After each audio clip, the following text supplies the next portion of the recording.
Welcome to Producers of the Future.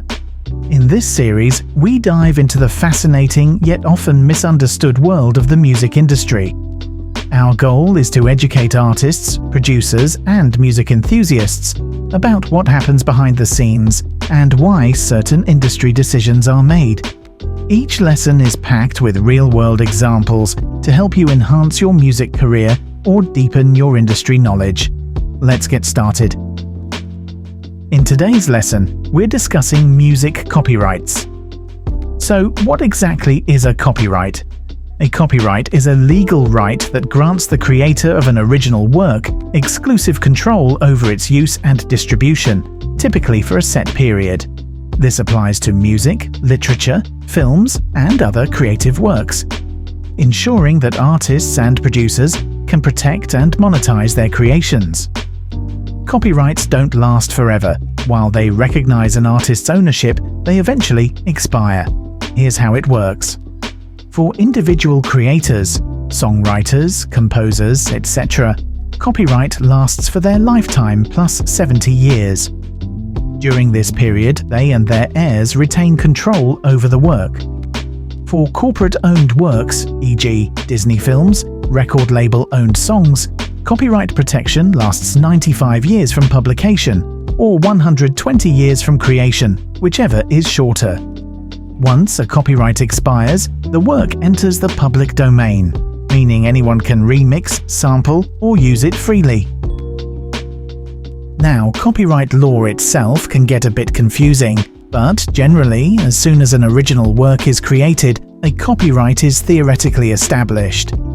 This means that if you create a new song entirely from your own creativity without using someone else's work, an intellectual copyright exists for that song immediately. Much of copyright law is about validating these claims. This includes having the original files or documentation to prove when the song was created, so that if ownership is ever challenged, you have clear evidence. For example, in a well-known case, Michael Jackson was sued by Robert Smith and Raynard Jones, who claimed Jackson had access to their music and used it to create The Girl Is Mine. However, he was able to provide tapes of himself producing the song, which helped him win the lawsuit. You swear that the testimony you're about to give in the matter now under consideration shall be the truth, the whole truth, and nothing but the truth, so help you God. Yes. Who wrote The Girl Is Mine? I wrote The Girl Is Mine. Was it also released as a single? Yes, the first single off of Thriller. I'd like to play for you a document that's Exhibit 489 and ask you to tell me whether you recognize Exhibit 489.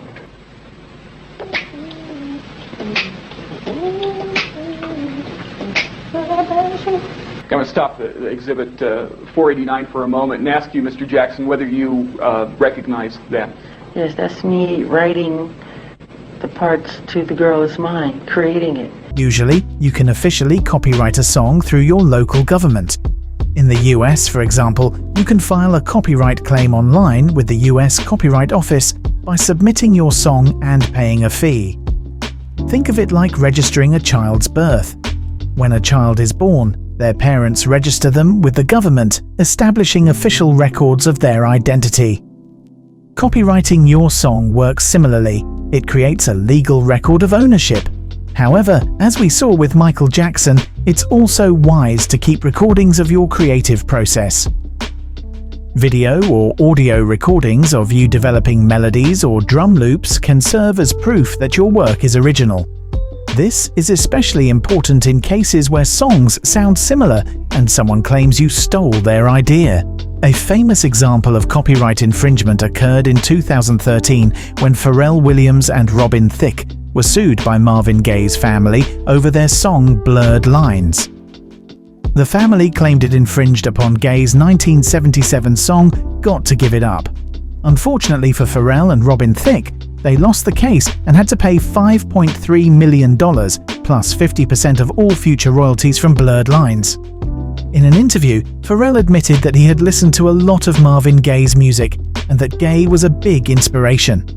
The Gaye family used this as evidence in the lawsuit.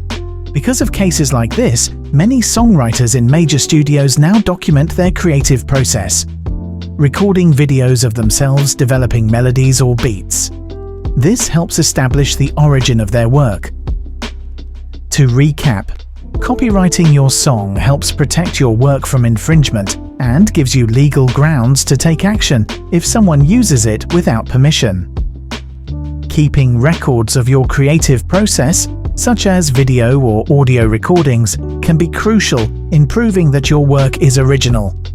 Copywriting stolen material will only create legal problems, so only copyright work that is 100% yours. By taking these steps, you can safeguard your intellectual property and ensure you maintain full control over your music. Intellectual property. If you create something original, whether a song, beat, or melody, you own the intellectual property. Legally, no one can use or profit from it without your permission. That is, if you don't sell those rights. The concept of intellectual property rights dates back to the Renaissance, when scholars debated ownership of creative works. Writers during the Enlightenment argued that people should be properly compensated for their manual labor, e.g., performing, crafting, their intellectual contributions, e.g., composing, writing. These principles continue to shape modern copyright laws, ensuring creators get the recognition and earnings they deserve. What's next? In the next episode, we'll explore key organizations and laws that protect artists. How to immediately protect your work. Strategies to increase your earnings as an artist, producer, or musician. Stay tuned.